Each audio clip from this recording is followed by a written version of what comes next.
Hai guys, Assalamualaikum warahmatullahi wabarakatuh. Balik lagi di Agent of Change. Kenalin, nama gue Ryan.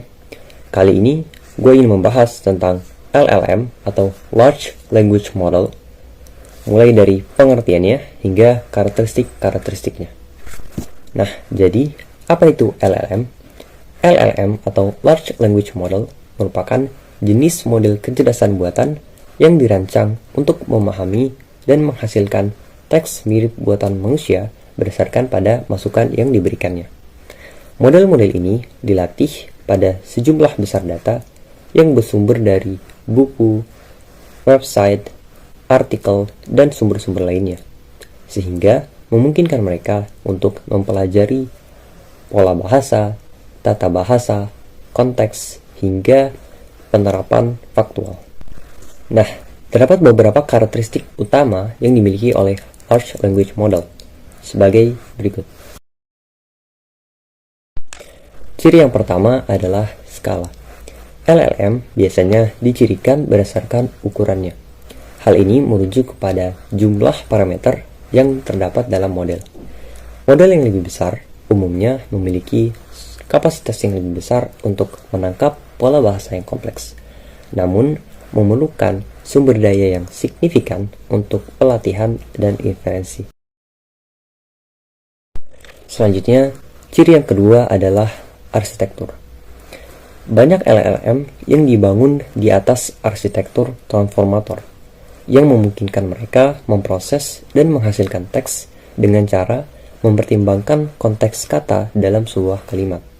Hal ini membantu LLM untuk menjaga koherensi dan konteks di dalam teks yang lebih panjang. Selanjutnya, ciri yang ketiga adalah pelatihan. LLM dilatih untuk menggunakan teknik pembelajaran tanpa pengawasan dalam beragam kumpulan data. Pada saat pelatihan, model belajar untuk memprediksi kata berikutnya dalam kalimat berdasarkan kata-kata sebelumnya.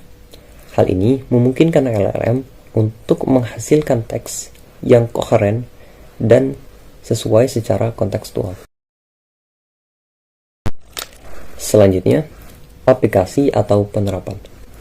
LLM atau Large Language Model memiliki beragam aplikasi, mulai dari pembuatan teks, baik itu dialog atau cerita, kemudian agen percakapan seperti chatbot, kemudian penerjemah untuk menerjemahkan satu bahasa ke dalam bahasa lainnya, kemudian peringkasan teks untuk meringkas satu teks yang panjang ke dalam teks yang lebih singkat, dan terakhir adalah pembuatan konten untuk membantu content creator dalam mengembangkan ide dan karyanya.